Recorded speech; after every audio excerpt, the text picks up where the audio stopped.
Did you know one of the Bible's most shocking stories involves a collapse of morality so profound it forever altered the fate of an entire nation? The ancient pages of Judges 19 contain a tale rarely told in full, a harrowing account of sin, betrayal, and the catastrophic consequences that ripple through generations. As we unravel this disturbing episode, I challenge you to reflect on your own choices, for what we'll uncover may change how you perceive the fragility of society and the cost of moral decay. In Judges 19, Israel was already unraveling, without a king to lead them, as Judges 21:25 reminds us. In those days, Israel had no king. Everyone did as they saw fit. It was a nation adrift, slowly slipping away from the moral compass that once united them. But here's the chilling question. What happens when a society built on faith and order surrenders completely to chaos? How do the sins of a few lead to the devastation of many? And most importantly, are we destined to repeat those same mistakes today? The story begins innocently enough. A Levite traveling with his concubine, Judges 19 verse 1. Beneath this journey lies something far darker. With no rulers to guide them, the people of Israel had grown indifferent, complacent in their moral decay. A simple act of hospitality denied in the city of Gibeah, Judges 19:15, sets in motion a series of events so horrific they would haunt the nation for generations. This absence of leadership leaves room for something far more sinister to fester, an unchecked evil that would soon consume all. This narrative feels eerily familiar. Even now, we live in a time where institutions struggle to maintain order, where the lines between right and wrong blur with each decision we make. But here's the real hook. What if the choices you make today have far more significant consequences than you realize? What if, like Israel, we find ourselves teetering on the edge of an abyss, our small moral compromises leading to much darker outcomes? The Bible's Judges 19 doesn't just tell a story, it offers a grim warning. The sins that consumed Israel were subtle at first. A neglected duty of hospitality, Judges 19:15, a night of unspeakable violence against an innocent woman, Judges 19:25-28. But as we will see, these seemingly isolated events spiral into a disaster that engulfs the entire nation. What could have been a minor stumble becomes a catastrophic fall, and the consequence? They spread like wildfire through the tribes of Israel, culminating in civil war and near annihilation. Judges 20-21. So let me ask you this. When was the last time you examined the impact of your own decisions? What if every action, every moral compromise was leading you down a path you couldn't foresee? Are we, like Israel, making choices that will ultimately lead to devastating consequences? How far can we go before the point of no return is reached and the path back is no longer possible? In this exploration of Judges 19, we will delve deep into these questions. We will witness how the lack of moral leadership, the erosion of societal values, and the slow drift from personal responsibility led to one of the darkest moments in Israel's history. But this isn't just a story from the ancient past. It's a reflection of our own world, a mirror to our own choices, and a warning of what may come if we continue down the path of moral compromise. Prepare yourself for a journey into the heart of a nation collapsing from within. The lessons of Judges 19 are as relevant now as they were then, and they will leave you wondering, how close are we to repeating the sins of the past? Israel at the time of Judges 19 was a nation in disarray. People had no king, no centralized leadership, no moral compass to unify their values or decisions. As Judges 21:25 hauntingly states, in those days Israel had no king, everyone did as they saw fit. This simple statement captures the essence of a society adrift, where individual desires replaced collective responsibility. But how did a chosen people, under divine covenant, descend into such chaos? The answer lies in the intricate web of disobedience and abandonment of their foundational principle. The moral collapse of Israel didn't happen overnight. It was the culmination of years of neglecting their covenant with God, allowing pagan influences to seep into their daily lives. Tribes of Israel, instead of acting as a unified nation under God, fragmented into isolated, self-serving factions. With no strong leadership after the death of Joshua, the people repeatedly fell into cycles of sin, oppression, and partial deliverance. Judges 2:16-19. But what happens when no one rises to lead and every person chooses their own path? Disorder and corruption flourish unchecked. This moral disintegration was most visible in how the Israelites treated each other. Hospitality, once a sacred duty commanded by God, Deuteronomy 10:19, was now an afterthought. When the Levite and his concubine arrived in Gibeah, a city in the territory of the tribe of Benjamin, they expected the basic respect of hospitality, yet none was given. Judges 19:15 notes that no one took them in for the night. In a society where hospitality was considered not just kindness but a moral obligation, this neglect spoke volumes about the decay of Israel's heart. But Gibeah's refusal of hospitality was not merely a breach of etiquette. It was a sign of deeper corruption. This was a nation that had drifted so far from its foundational beliefs that the laws meant to bind them together were now disregarded. Judges 19 unfolds against a backdrop of lawlessness, where the absence of leadership and moral integrity allowed darkness to take root. Gibeah, a city that was meant to be a beacon of community and faith, had instead become a place where sin thrived unchecked. Israel's fragmentation during this period went beyond social disorganization. It was spiritual disintegration. The Israelites had strayed from the commandments of Moses, adopting pagan practices and blending them with their own beliefs. This mixture of truth and falsehood eroded the very core of their identity as God's chosen people. The book of Judges captures this cyclical pattern. Sin leads to oppression leads to cries for help, and God delivers them through judges. But between each cycle, the people's hearts grew harder, more resistant to true repentance. The city of Gibeah becomes a microcosm of this larger national failure. As the Levite searched for shelter, he was not merely looking for a place to rest, but for a reflection of Israel's heart. What he found instead was indifference, selfishness, and a chilling disregard for the sacred duty to protect strangers. Judges 19:16 tells us that an old man from the hill country of Ephraim, himself an outsider in Gibeah, was the only one to offer hospitality. This small detail is striking. Even in the heart of Israel, it was a foreigner who remembered the ancient customs of protection. The collapse of hospitality in Gibeah symbolizes the broader collapse of Israel's covenant relationship with God. The people had not only forgotten their duties to each other, but also their responsibilities to their Creator. The slow erosion of their faith led to a society where anything was permissible and no sin was too great to commit. As the Levite and his concubine settled in for the night, they had no idea that the real horror was about to begin. The refusal of hospitality was only the first sign of the depths to which Gibeah and Israel had fallen. In the absence of moral leadership, Israel's societal structure was crumbling. What was once a nation bound by divine law had become a collection of tribes, each acting according to its own desires. And Gibeah, a city within the tribe of Benjamin, would soon be the flashpoint for a conflict that would tear the nation apart. The cracks in Israel's foundation were widening, and the Levites' arrival in Gibeah marked the beginning of a tragic unraveling.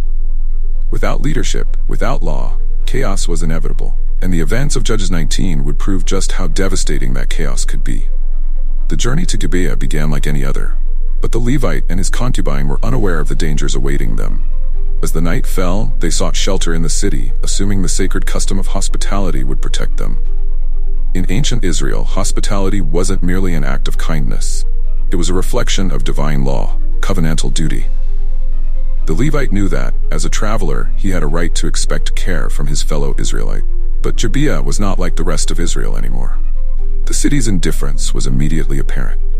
As they waited in the town square, hoping someone would offer them lodging, the streets remained eerily silent. Judges 19:15 notes that no one took them in for the night. What must have been going through the Levite's mind as the hours passed, and no one came? In a nation where hospitality was once sacred, this neglect was a sign that something was terribly wrong. How had Israel, God's chosen people, reached a point where they abandoned such fundamental values?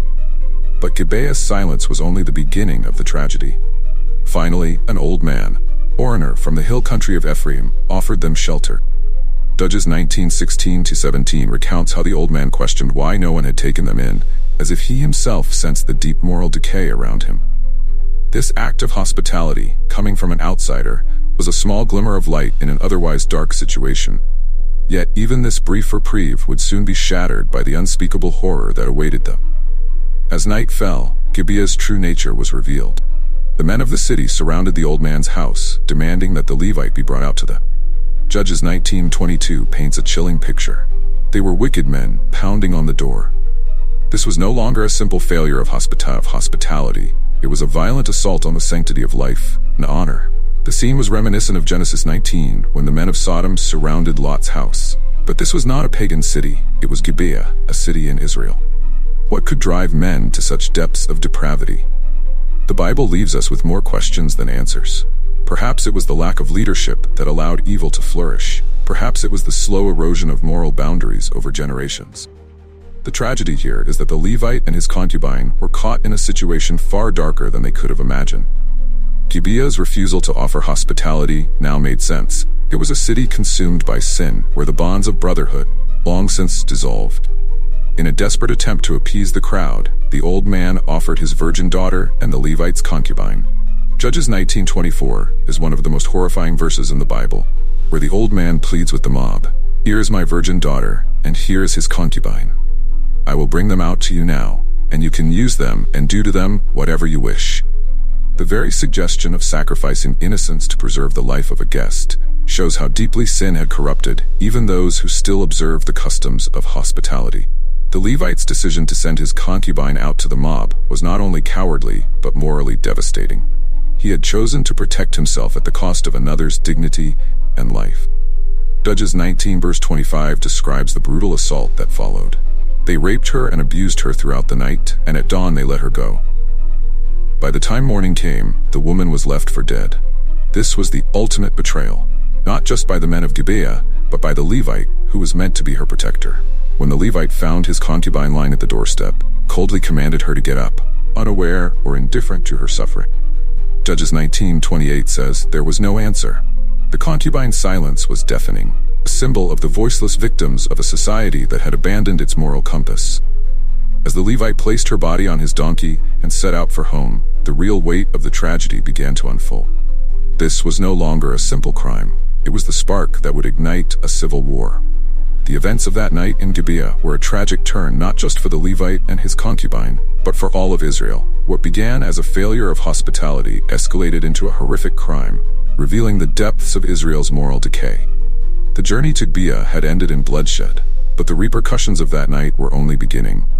Israel would soon face the consequences of its collective sins, as the Levites' response to this atrocity would lead to a war that threatened to tear the nation apart. The morning after the horrifying events in Gibeah, the Levite made a chilling decision. As he stood over the lifeless body of his concubine, he chose not to mourn her, not to bury her with dignity, but to use her body as a message. Judges 19:29 tells us that he took a knife and cut up his concubine, limb by limb, into 12 pieces. This gruesome act was not merely an expression of grief or rage. It was a calculated move meant to shock the nation of Israel into action. Each severed piece of the concubine was sent to the 12 tribes of Israel, a grotesque symbol of the dismemberment of the nation itself. The act was both a cry for justice and a condemnation of Israel's moral decay. Judges 19:30 recounts the people's reaction. Everyone who saw it said, "Such a thing has never been seen or done, not since the day the Israelites came up out of Egypt." The horror of the act echoed throughout the land, awakening the tribes to the reality that their society had reached a point of no return. The dismembered body of the concubine was more than just a catalyst for war. It was a reflection of the brokenness within Israel. Each tribe received a part of her, just as each tribe had played a part in the moral disintegration of the nation. The symbolism was undeniable. Israel was tearing itself apart, both literally and spiritually. The once unified people of God were now fragmented, divided by their own sins, and the Levites' brutal message made that division impossible to ignore. But the tragedy of the concubine's dismemberment extends beyond its immediate impact.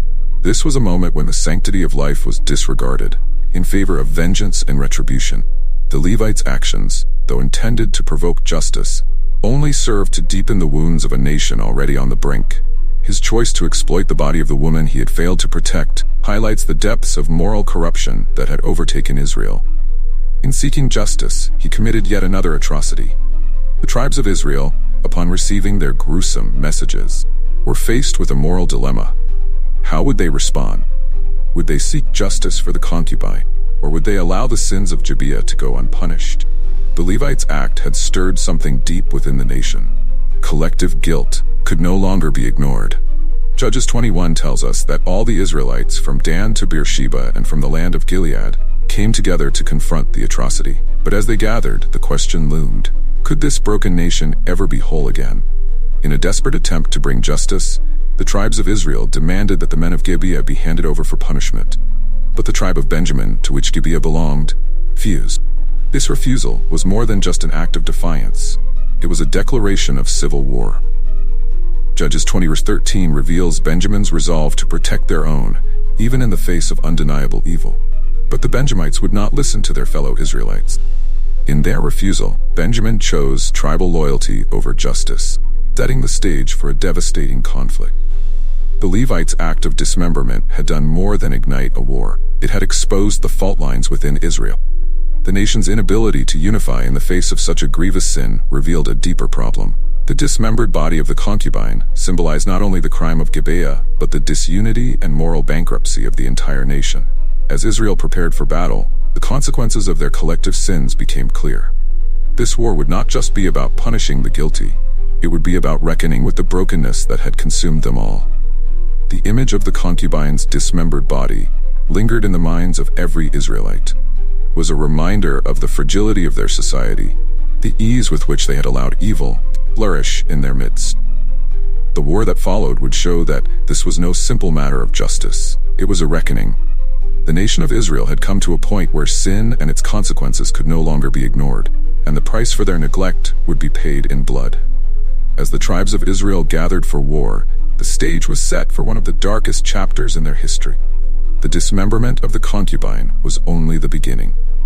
What followed would be a civil war that would tear the nation apart, leaving both the innocent and the guilty in its wake. But even in the midst of this horror, question remained: could Israel ever heal from such a wound? Or had the sins of the past condemned them to a future of endless violence and division? The dismembered body of the concubine had done its work. It had shocked the nation and unified the tribes of Israel, at least momentarily. As they gathered at Mizpah to address the atrocity committed in Gibeah, there was an air of both righteous indignation and impending doom. Judges 21 tells us that all Israel came together as one, Dan to Beersheba. But this unity, forged in outrage, was fragile, for beneath it lay unresolved divisions that would soon erupt into violence. The initial demand was clear. The men of Gibeah, perpetrators of the heinous crime, must be delivered to justice. But the tribe of Benjamin, instead of handing over the guilty men, chose to defend them. Judges 20:13 recounts the moment when Benjamin rejected the call for justice. But the Benjamites would not listen to their fellow Israelites. In that refusal, the stage was set for a war that would not just punish the guilty, but also plunge the entire nation into chaos. Consequences of sin were now spiraling out of control. Benjamin's decision to protect the wicked men of Gibeah is one of the most perplexing aspects of the story. What could drive an entire tribe to stand in solidarity with those who had committed such a vile crime? Was it pride, fear, or something deeper? Perhaps it was the same moral decay that had led to the original atrocity, the slow erosion of justice and righteousness in the hearts of the people. What happens when a nation allows evil to thrive within its own ranks? Israel was about to find out. Israelites, outraged by Benjamin's refusal, prepared for war. Judges 20:18 tells us that they sought God's guidance before battle, asking, "Who of us shall go first to fight against the Benjamites?" This moment reveals both their desire for divine approval and the gravity of what was to come. This was not just a battle, it was a reckoning. As the tribes prepared to fight their own brothers, the weight of the impending conflict hung heavily over them. They were about to pay a steep price for the sins that had been allowed to fester for too long. The first day of battle was a disaster for Israel. Despite their overwhelming numbers, the Benjamites, fierce warriors defending their home, struck down 22,000 Israelites. Judges 20, verse 21. The shock of the defeat rippled through the camp. How could a tribe so small inflict such devastation on the united forces of Israel? It was a stark reminder that sin, once allowed to grow unchecked, wield immense power. The Israelites wept before the Lord that night, asking if they should continue the fight. Their resolve was tested, but they could not turn back now. On the second day, the Israelites regrouped and attacked again, but once more, the Benjamites overwhelmed them, killing another 18,000 men. Judges 20:25. The scale of the bloodshed was unimaginable. What had begun as a quest for justice had turned into a nightmare of fratricidal violence. The tribes of Israel were tearing each other apart, and the cost of their collective sins was becoming unbearably high. Each blow struck in battle was a reminder of how far they had fallen from the covenant they were meant to uphold. Desperate and broken, the Israelites sought God again. This time they fasted, wept, and offered sacrifices. Judges 20:26. It was a moment of profound humility. They had been so focused on the punishment of Benjamin that they had forgotten their own culpability in the nation's decline.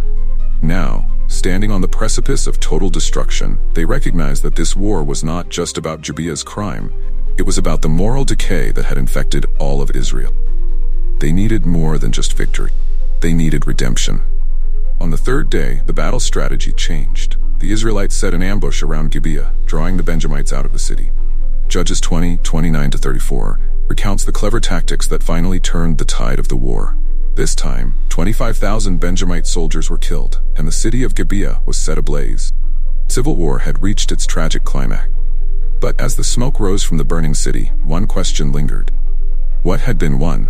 Israel was left shattered, with one of its own tribes nearly annihilated. The cost of justice had been too great, and the wounds inflicted by this war would not heal easily. In the end, the war against Benjamin was not a victory. It was a devastating reminder of how sin, left unchecked, can destroy even the most sacred bonds of brotherhood.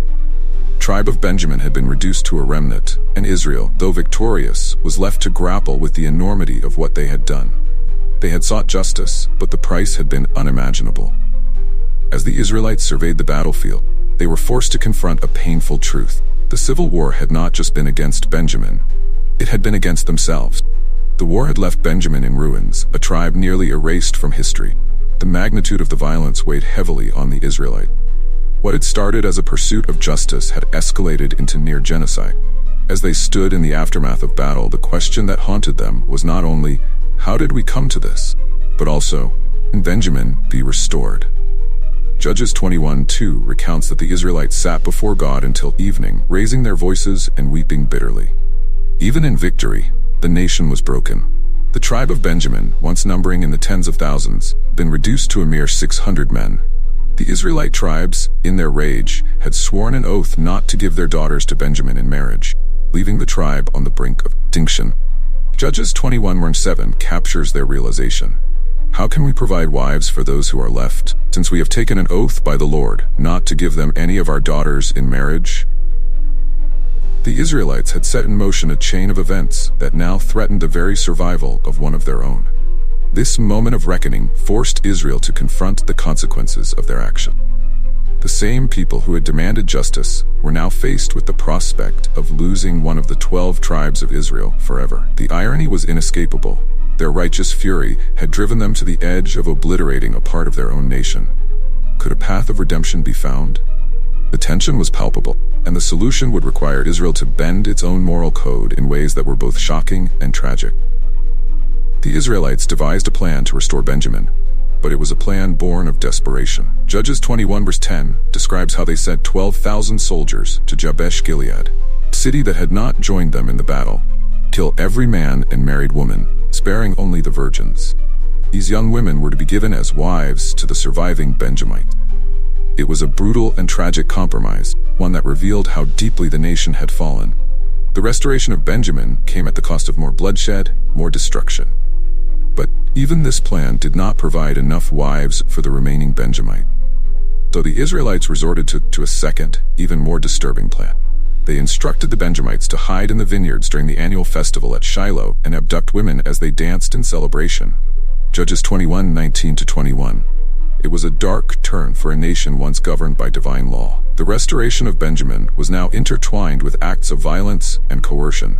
Yet in their minds, this was the only way to preserve the tribe and avoid the complete annihilation of one of Israel's 12 pillars. The Benjamites, desperate to rebuild, followed through with the plan. Judges 21:23 tells us, "So that is what the Benjamites did. While the young women were dancing, each man caught one and carried her off to be his wife." In this forced union, the tribe of Benjamin was saved from extinction, but the moral cost was undeniable. What had begun as a call for justice had devolved into a series of desperate, morally ambiguous acts. The restoration of Benjamin, while technically successful, was marred by the very same corruption that had led to the war. This tragic cycle of sin and redemption reflects the larger spiritual condition of Israel during this period.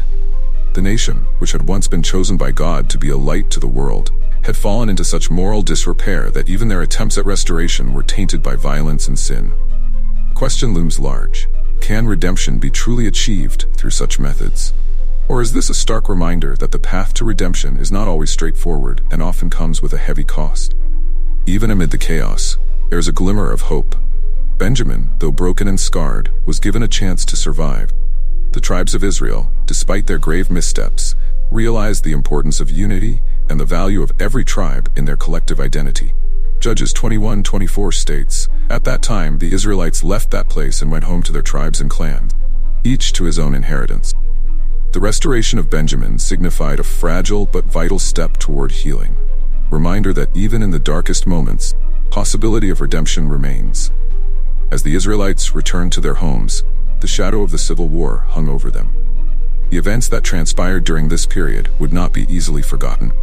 The bloodshed, the moral compromises, the desperate acts to preserve a shattered tribe. These were the lasting scars of a nation in crisis. But as Judges 21:25 reminds us, in those days Israel had no king. Everyone did as they saw fit. The restoration of Benjamin was not just the end of a conflict. It was a poignant reminder of the consequences of living without divine guidance and moral leadership. The story of Judges 19:21 is not just a historical account. It is a profound lesson for our everyday lives. The sins of Israel and the devastating consequences that followed serve as a powerful reminder of the dangers of moral decay, unchecked by leadership and accountability. What can we, living in a modern world, learn from these ancient events? The first lesson is this: small moral compromises, left unchecked, can lead to disastrous outcomes. In the story of Gibeah, it all began with a refusal of hospitality, a seemingly minor transgression, but it quickly escalated into unspeakable violence. This brings us to the second lesson, the importance of leadership. Judges 21:25 repeats the haunting refrain. In those days, Israel had no king. Everyone did as they saw fit. Without guidance, without moral direction, chaos becomes inevitable. In our own lives, we must ask ourselves, where do we turn for leadership? What values guide our decisions? Just as Israel suffered from a lack of leadership, we too can fall into disarray when we fail to anchor ourselves in principles, promote justice, passion, and responsibility. A third lesson comes from the refusal of the tribe of Benjamin to hand over the guilty men of Gibeah. Their decision to protect their own, despite the heinous crime committed, reveals the danger of misplaced loyalty. How often do we excuse wrongdoing because of personal connections, tribalism, or fear of conflict? The Benjamites' refusal to confront the sins within their own ranks led to the near destruction of their tribe. This teaches us that loyalty should never come at the expense of justice or truth. The fourth lesson is about the price of revenge. The Israelites' desire for justice quickly spiraled into a thirst for vengeance, leading to a civil war that nearly wiped out one of their own tribes. In Judges 20:48, we read how the Israelites, after defeating Benjamin, went back to every city and put it to the sword, including the animals and everything else they found. Revenge often blinds us to the larger consequences of our actions. In seeking justice, we must always guard against the temptation to let our emotions drive us into further destruction. Another critical lesson is the cost of failing to address sin early. Israel's failure to deal with the moral corruption in Gibeah led to catastrophic consequences that could have been avoided. How often in our own lives do we let issues fester, ignoring small problems until they become unmanageable? The lesson here is to confront issues head-on before they spiral out of control. The Levites' initial decision to remain silent about the concubine's abuse until her death cost countless lives. Finally, the restoration of Benjamin, despite the tragic means by which it was achieved, holds a key lesson. Even in the darkest moments, there is room for redemption. Judges 21:13 describes how the Israelites extended a hand of peace to the surviving Benjamites, ensuring their survival. The road to healing may be fraught with challenges, but it is never entirely closed off. In our lives, we can always choose a path toward reconciliation, even after deep wounds. The story teaches us that no matter how far we've fallen, redemption is possible. We seek it with sincerity and humility. These lessons are as relevant today as they were in ancient Israel. We are constantly faced with decisions that test our morality, our leadership, and our sense of justice. The story of Gibeah serves as a cautionary tale, reminding us of the fragility of society when we allow sin and compromise to take root.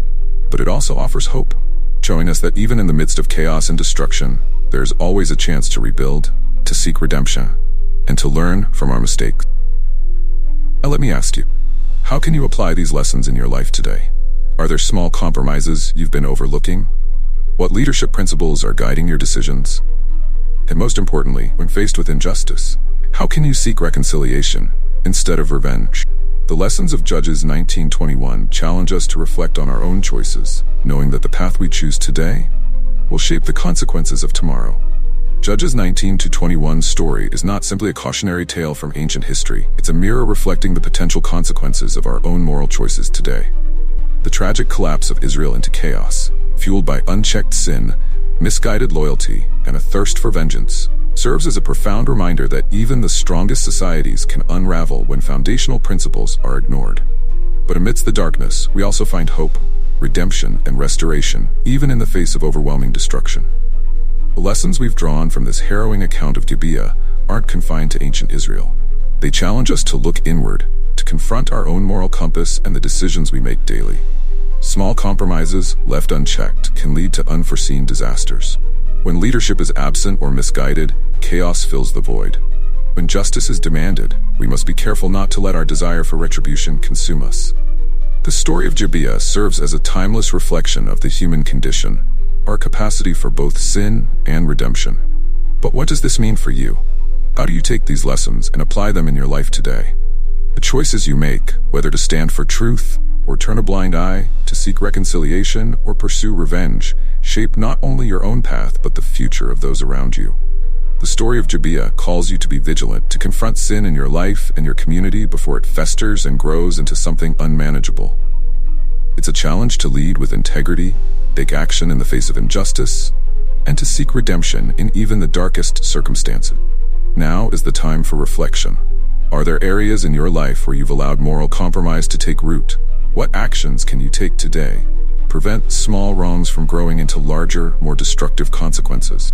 And when you face conflict, will you choose the path of revenge or the harder yet more rewarding path of reconciliation? These are not abstract questions, they are challenges we face every day. As we close this journey through Judges 19:21, let this story be a call to action. Don't wait for the consequences of inaction or compromise to catch up with you. Like Israel, we all face moments of crisis where our choices have far-reaching consequences. Will you act in a way that brings healing and restoration? Or will you let anger and division tear down what has been built? The decision is yours to make. Now I encourage you to share your thoughts. What lesson from this story resonated most with you? How do you plan to apply it in your life? Comment below and let's start a conversation about how we can all live with greater integrity, leadership, and commitment to justice. And if you found this reflection meaningful, don't forget to like this video and subscribe for more deep dives into powerful biblical stories. Let's continue exploring how these ancient accounts offer timeless lessons for modern life.